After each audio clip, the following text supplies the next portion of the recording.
असीमानुराग लीला। पुष्प चयन करने के लिए श्री प्रिया वन में पधार रही हैं। आगे आगे रूप मंजरी हैं। उनके हाथ में एक डलिया है जिसमें भीतर के हिस्से में केले के पीले पीले पत्ते बिछाए हुए हैं। श्री प्रिया की बाईं ओर ललिता हैं, दाहिनी ओर विशाखा। चित्रा आदि सखियां कोई आगे कोई पीछे चल रही हैं। यमुना के किनारे किनारे जो पगडंडी दक्षिण की तरफ गई है उसी पर वे सब चल रही हैं। पगडंडी के पूर्व के हिस्से में मेहंदी की झाड़ियों की कतार लग रही है तथा पश्चिम की ओर तट के किनारे किनारे पर तट से कुछ हटकर वन्य पुष्पों की झाड़ियां हैं। श्री प्रिया रह रहकर पीछे की ओर ताक लेती हैं। यमुना के निर्मल प्रवाह में किनारे किनारे लाल नीले उजले कमल खिल रहे हैं। हंस एवं अन्य जल जातीय पक्षी ऊपर से उड़कर आते हैं तथा पानी पर छप से कूद जाते हैं। पानी उनके पंख संचारित वायु से तथा वेग पूर्वक कूदने से हिलोरे खाने लग जाता है, जिससे डंटी सहित कमल तेजी से हिलने लग जाते हैं। श्री प्रिया कभी हिलते हुए कमलों की ओर भी दृष्टि डाल लेती हैं। पगडंडी पर चलती हुई श्री प्रिया वहां आ पहुंचती है जहां पगडंडी राजमार्ग को पार करती है। वहां पहुंचकर श्री प्रिया कुछ ठिठक जाती हैं तथा पश्चिम की तरफ ताकने लग जाती हैं। इसी समय पूर्व की तरफ से एक ग्वालिन दौड़ती हुई आती है। ग्वालिन के सिर के बाल बिखरे हुए हैं, मुख लाल लाल हो रहा है, आंखें बिल्कुल चढ़ी हुई हैं, मानो मद पीकर मतवाली सी हो रही हो। ग्वालिन आकर रानी से चिपट जाती है और उसकी आंखों से आंसुओं की धारा बहने लगती है। रानी की भी आंखें भर आती हैं। रानी अतिशय प्यार भरे स्वर में पूछती हैं, क्यों, बोल। रानी उसको जोर से हृदय से चिपका लेती है। ग्वालिन सिर उठाती है और देखती है कि यहाँ कौन कौन है। फिर कुछ देर तक पगली सी खिलखिलाकर हंसती रहती है। फिर कुछ क्षण चुप रहकर हठात अतिशय मधुर स्वर में गाती है, काहे मारे नैना बान सामरो। एक कड़ी गाकर ही बस उसी को बार बार बावली की तरह दोहराती हुई ताली पीटती हुई पश्चिम एवं दक्षिण की ओर सघन वन में जा घुसती है। रानी जोर से बोल उठती है, रूप रूप उसे संभाल। रानी की आज्ञा से रूप मंजरी उसके पीछे दौड़ जाती है तथा वृक्षों की ओट में हो जाने से दोनों का ही दिखना बंद हो जाता है। रानी अब किनारा छोड़कर पगडंडी की राह से सघन वन में प्रवेश करती हैं, पर वे मनी मन गुनगुनाती जा रही हैं, काहे मारे नैना बान सामरो। रानी का हृदय ज्यों ज्यों उस कड़ी की आवृत्ति करता है त्यों त्यों ठीक तदनुरूप झांकी उन्हें अपने आप पूर्व पश्चिम उत्तर दक्षिण चारों ओर दिखने लग जाती है। रानी देखती है कि प्यारे श्याम सुंदर कदम की छाया में खड़े हुए वंशी में फूंक भर रहे हैं। मुख पर मंद मंद मुस्कान है तथा अतिशय प्यार भरी तिरछी चितवन से मेरी ओर देख रहे हैं। रानी का हृदय अब बेकाबू सा होने लगता है। मन की गुनगुनाहट होठों से बाहर निकल पड़ती है। रानी बड़ी सुरीली तान से वन को एक क्षण के लिए निनादित कर देती हैं। सुरीली तान से सारा वन गुंजित हो रहा है, काहे मारे नैना बान सामरो। रानी की आवाज़ सुनकर ललिता रानी के मुखारविंद के सामने चली जाती हैं। रानी बड़ी उतावली से कहती हैं, ललिते इधर देख, जामुन के पत्ते पत्ते में वे खड़े हैं। ललिता जामुन की ओर दृष्टि डालती हैं तथा रानी से कहती हैं, देख तू अभी घर के पास है, थोड़ी सावधानी से चल। ललिता की बात सुनकर रानी के मुख पर कुछ घबराहट सी आ जाती है। वे संभल जाती है तथा जल्दी से पैर बढ़ाकर चलती हुई मंजरियों से लदे हुए एक आम्र वृक्ष की जड़ के पास पहुंचकर उससे 3-4 हाथ पूर्व की ओर दक्षिण की तरफ मुख करके बैठ जाती हैं। आम्र की मंजरियों पर मधुमक्खियों की भीड़ भन भन करती हुई उड़ रही है। भौरे भी गुनगुनाते हुए मंडरा रहे हैं। आम्र की डाली पर कोयल की तरह की पर कोयल से बड़े आकार की एक चिड़िया बड़े ही मधुर स्वर में धीमे धीमे बोल रही है। चिड़िया के पंख लाल एवं हल्के काले रंग के हैं एवं आंखें बिल्कुल लाल रंग की हैं। वह अपनी लाल पुतलियों को कोयों में नचाती हुई रानी की ओर देखने लगती है। रानी भी दृष्टि उठाकर उसकी ओर देखती है। पहली दृष्टि में तो वह चिड़िया छाया सी दिखती है, पर फिर तुरंत दूसरे क्षण ही रानी को उसकी आंखों की पुतलियों में उसके पंख के प्रत्येक भाग में तिरछी चितवन किए हुए श्याम सुंदर की झांकी दिखती है। उनका हृदय फिर तेजी से आवृत्ति करता है, काहे मारे नैना बान सावरो। इस बार उस चिड़िया की कंठ ध्वनि भी रानी को यही गाती हुई प्रतीत होती है, काहे मारे नैना बान सावरो। रानी का हृदय इतना अधिक भावों से भर जाता है कि वे फिर एक बार मधुर स्वर में जोर से गाने लगती हैं, काहे मारे नैना बान सावरो।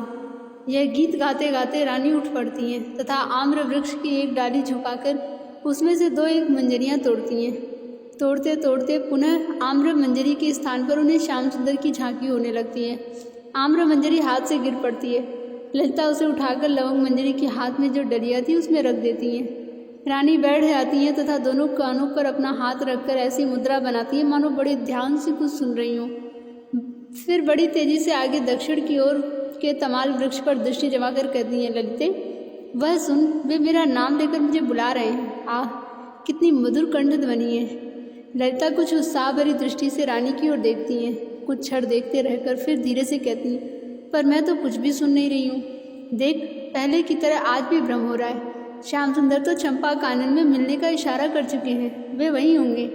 रानी बड़ी तेजी से दक्षिण की ओर दौड़ पड़ती हैं तथा उसी तमाल के पास जाकर खड़ी हो जाती हैं एवं अतिशय प्यार से बोलने लगती हैं, मानो सामने श्याम सुंदर खड़े हों और वे उनसे बातें कर रही हों।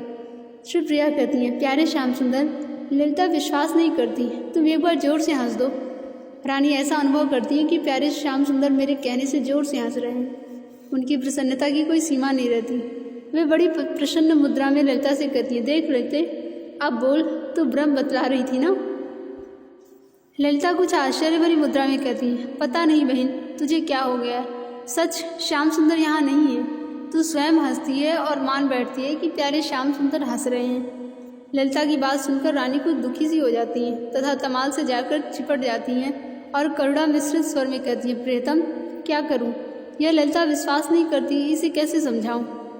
एक दो क्षण के बाद श्री प्रिया ऐसी मुद्रा बनाती है मानो श्याम सुंदर उनके कान में कुछ कह रहे हैं और वे अतिशय ध्यान से सुन रही हूँ। कुछ देर तक उस मुद्रा में रहकर श्री प्रिया मंद मंद मुस्कुराने लगती हैं, फिर बड़े उल्लास से कहते हैं, ललिते, प्यारे श्याम सुंदर ने उपाय बतला दिया है। देख, मैं अभी अभी तुझे विश्वास कराए देती हूँ। ललिता बीच में ही बोल उठती हैं, क्या उपाय बतलाया है? ललिता की बात सुनकर रानी कुछ झेप सी जाती हैं। कुछ देर ठहर कर कहती हैं, रूप कहाँ गई?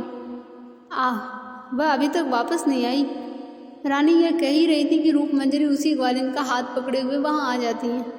रूप मंजरी को देख रानी प्रसन्न होकर कहती है, री, इधर आ। रानी की आज्ञा सुनते ही रूप मंजरी पास में आकर खड़ी हो जाती है। रानी उसे हृदय से लगाकर कहती है, रूप, उधर देख, देख कर बता, क्या वहाँ मेरे प्रियतम श्याम सुंदर खड़े नहीं हैं?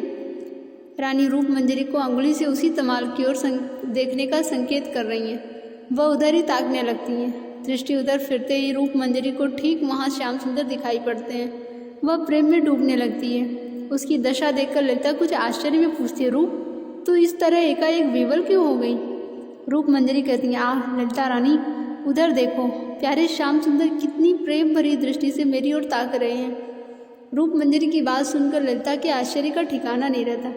उसका गला भर आता है और वे अतिशय उतावलेपन की मुद्रा में कहती हैं, मेरी प्यारी रूप, मुझे नहीं देख रहे हैं?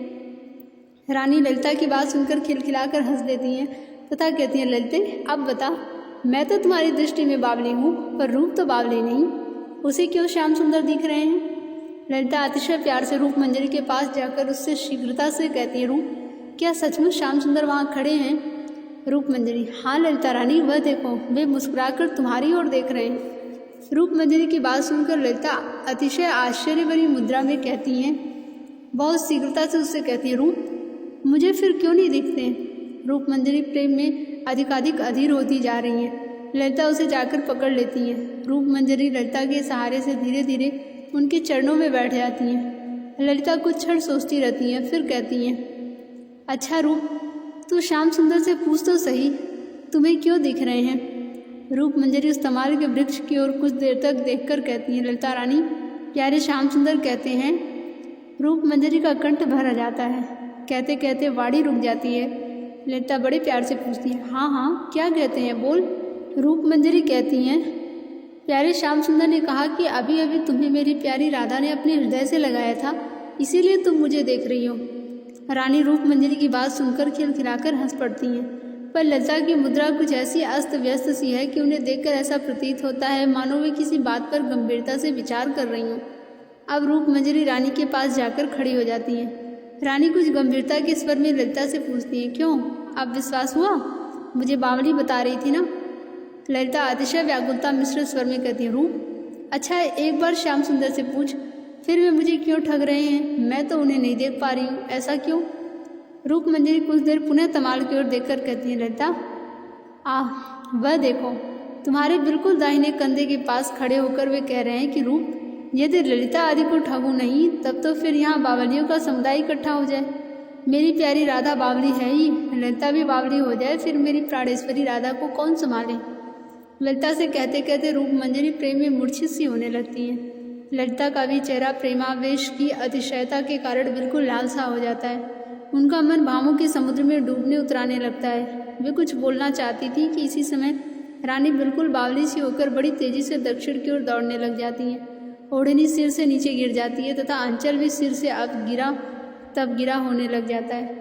रानी तेज स्वर में बोलती जा रही है, देखो अभी पकड़ लेती हूँ, मैं भी दौड़ना जानती हूँ। रानी की यह दशा देखकर ललिता का भाव बदल जाता है। वे रानी को संभालने के लिए तेजी से उधर ही दौड़ने लगती हैं तथा जाकर उन्हें पकड़ लेती हैं। रानी बड़ी तेजी से दौड़ रही थी, इसीलिए उनका सारा शरीर पसीने से लथपथ हो रहा था।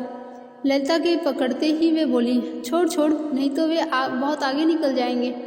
रानी बड़ी फुर्ती से छुड़ाने की चेष्टा करती हैं पर छुड़ा नहीं पाती, इसीलिए लाचार होकर करुणा भरी दृष्टि से ललिता की ओर देखने लग जाती हैं। रानी ऐसा अनुभव कर रही है कि श्याम सुंदर पगडंडी पर दक्षिण की ओर दौड़ते हुए जा रहे हैं। उन्हीं को पकड़ने के लिए मैं भी दौड़ रही हूँ। अब जब ललिता ने पकड़ लिया तथा उनसे छुड़ा नहीं पाई तो जोर से बोल उठी कि प्यारे ठहर जाओ। रानी के ऐसा कहते उन्हें अनुभव होने लगा कि श्याम सुंदर करीब 150 गज दक्षिण की तरफ हटकर उन्हीं की ओर मुख किए हुए खड़े हैं। रानी को कुछ ढाढ़स हो जाता है कि वे खड़े हो गए। वे फिर ललिता से कहती हैं, वह देख, मेरे प्राणेश्वर मेरी बात मानकर मुझे थकी देखकर खड़े हो गए हैं। ललिता उधर देखती हैं पर पीले पुष्पों से लदी हुई झाड़ियों के सिवा और कुछ भी नहीं देख पाती। हठात रानी देखती हैं कि वहाँ श्याम सुंदर नहीं है। यह अनुभव होते ही प्राणों की व्याकुलता मिश्रित एक चीख मारकर रानी माथे को दोनों हाथों से पकड़कर बैठ जाती हैं।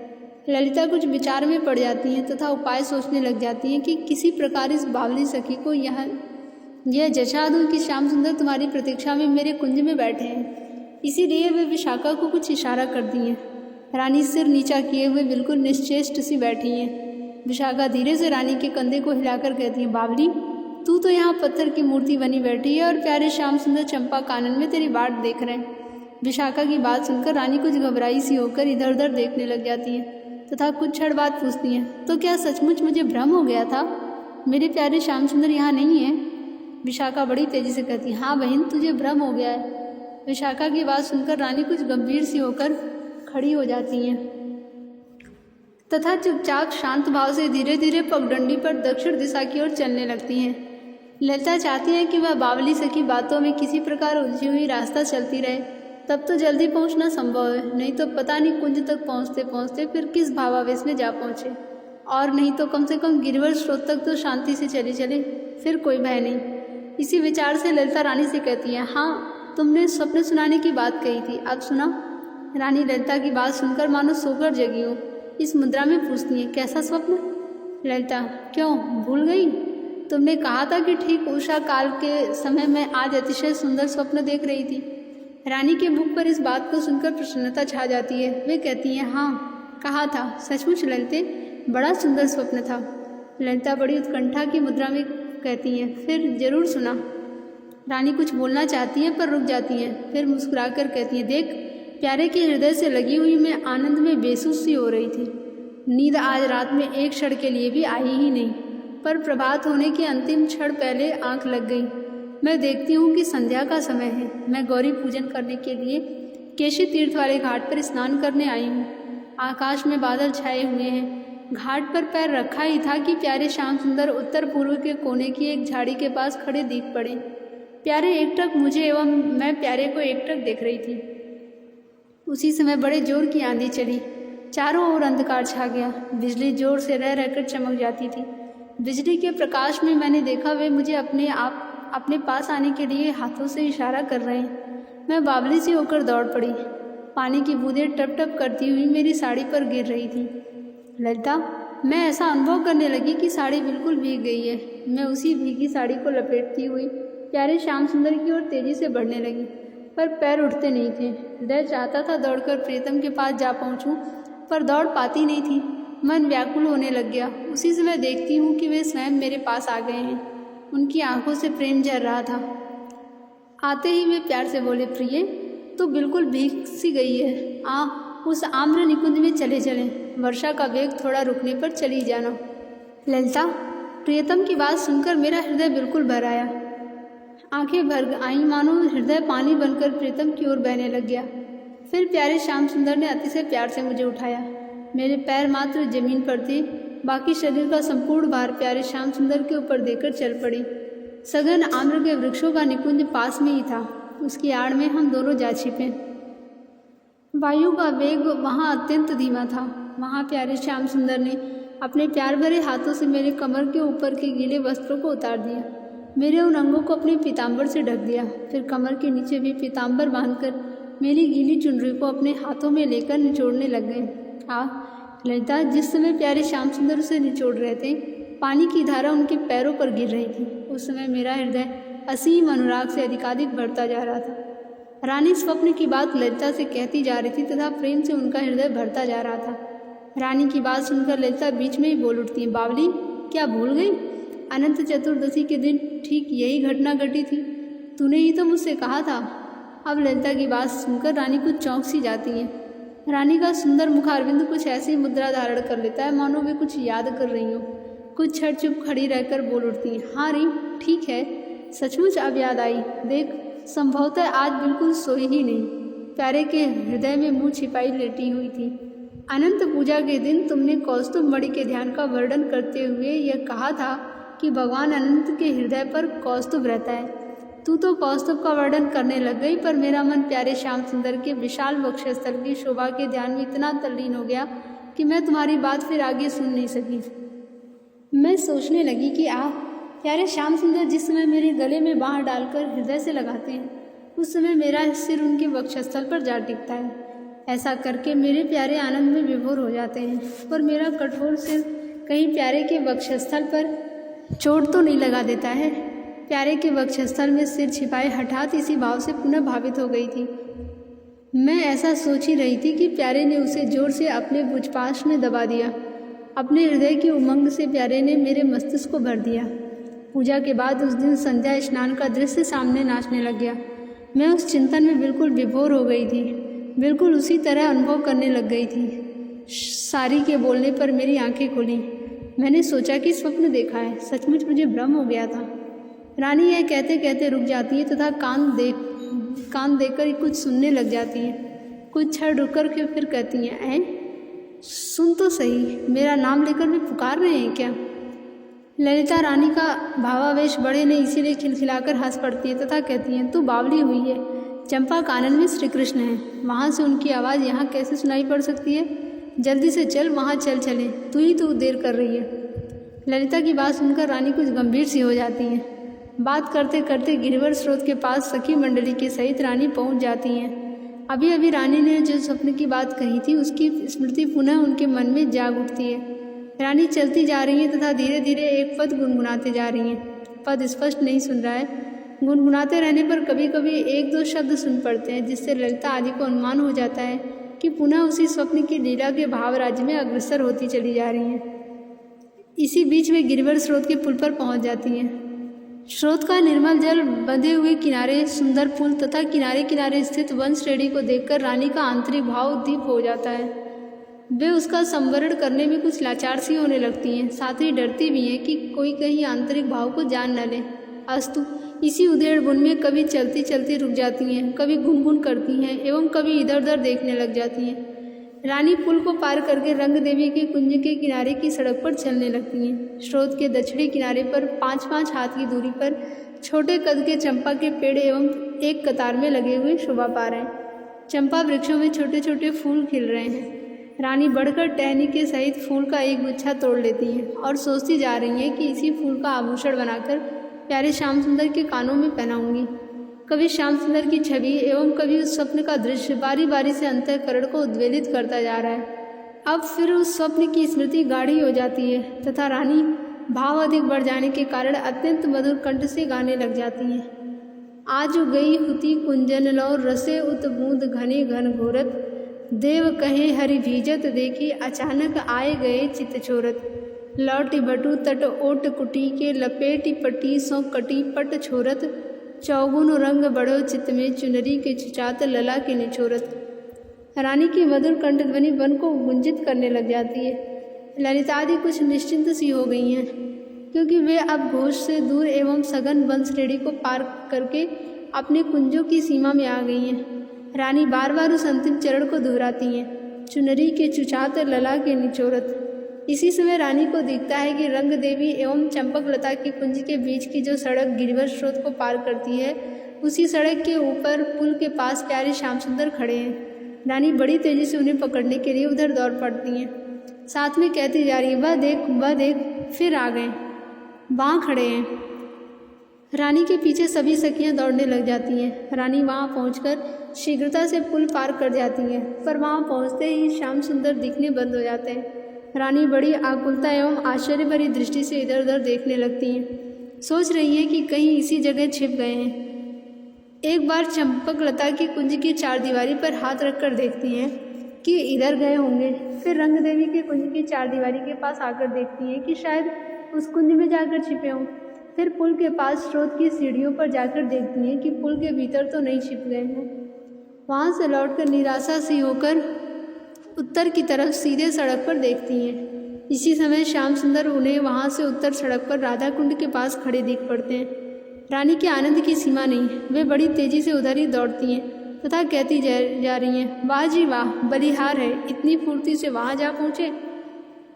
रानी यह कहते हुए दौड़ती चली जा रही हैं और कुछ ही क्षण में विद्युत गति से वहाँ पहुँच जाती हैं, पर वहाँ पहुँचते ही फिर श्याम सुंदर नहीं दिखते। रानी इधर उधर देखने लगती हैं। फिर श्याम सुंदर राधा कुंड एवं कृष्ण कुंड की सड़क पर बीच के हिस्से के पुल के नीचे खड़े दिखते हैं। रानी इस बार बैठ जाती है तथा रूठने की मुद्रा में होकर कहती है, जा, अब मैं तुम्हें नहीं देखूंगी, तुम मुझे छोड़कर भागते चले जा रहे हो। रानी कुछ क्षण आंखें मूंदी रहकर फिर उधर ही देखने लग जाती हैं। इस बार श्याम सुंदर की बांकी झांकी मनमोहनी चितवन उन्हें बेसुध बना देती है। वे फिर दौड़ पड़ती हैं। कुंड की पूर्वी सीमा के पास पहुँचते पहुँचते उनका पैर लड़खड़ा जाता है।